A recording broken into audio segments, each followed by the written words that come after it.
Sabe, é curioso pensar o que faz uma história de 2000 anos atrás continuar tão viva, tão relevante?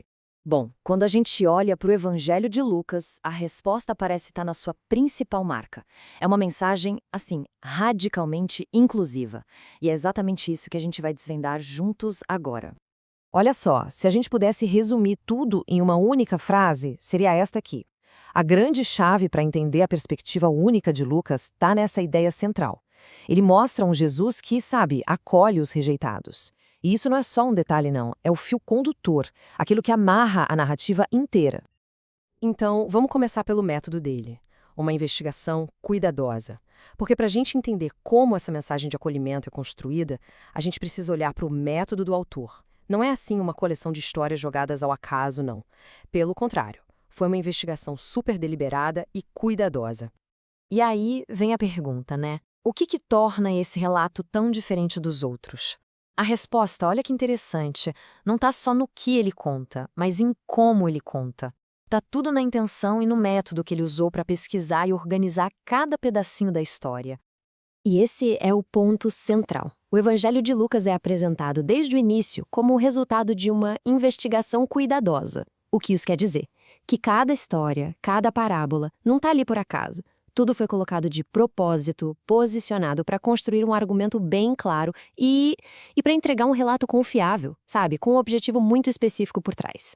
Ok, então se o método é esse, qual é a mensagem? Uma ênfase radical na misericórdia. E essa é a mensagem que brota dessa investigação toda. É uma mensagem que, para a época, era, uau, um verdadeiro desafio para as convenções. Uma ênfase total, radical mesmo, na misericórdia. E veja bem, a misericórdia aqui não é só mais um tema, não mesmo. Ela é um núcleo, é o coração, o pulso que faz a narrativa inteira vibrar. O foco é constante, sempre voltando para a história de compaixão, de perdão. É isso que revela a alma da obra. Mas para quem é essa mensagem? Quem está no centro disso tudo? Bom, são os pobres, os doentes, os excluídos, os pecadores, os marginalizados.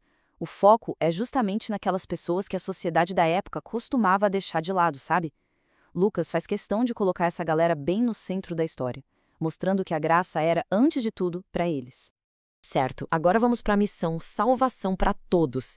Porque pense bem, uma mensagem tão focada em misericórdia para quem está à margem, é natural que ela se transforme numa missão, né? E uma missão bem específica, a de que a salvação é para todo mundo. E aqui o contraste fica gritante. De um lado, a ideia de uma mensagem só para alguns, um grupo seleto, uma coisa exclusiva, limitada. Do outro, a proposta de Lucas, uma mensagem para todas as pessoas, totalmente inclusiva e universal.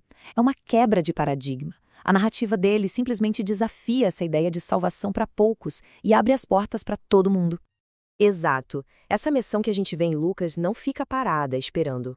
Pelo contrário, ela vai lá e quebra as barreiras sociais, as barreiras religiosas daquele tempo. O objetivo é muito claro, levar essa mensagem o mais longe possível, sem deixar ninguém de fora, ninguém mesmo. Bom, tudo isso que a gente conversou nos traz ao ponto alto da nossa análise. O propósito que define Lucas. A gente já viu o método, a mensagem, a missão.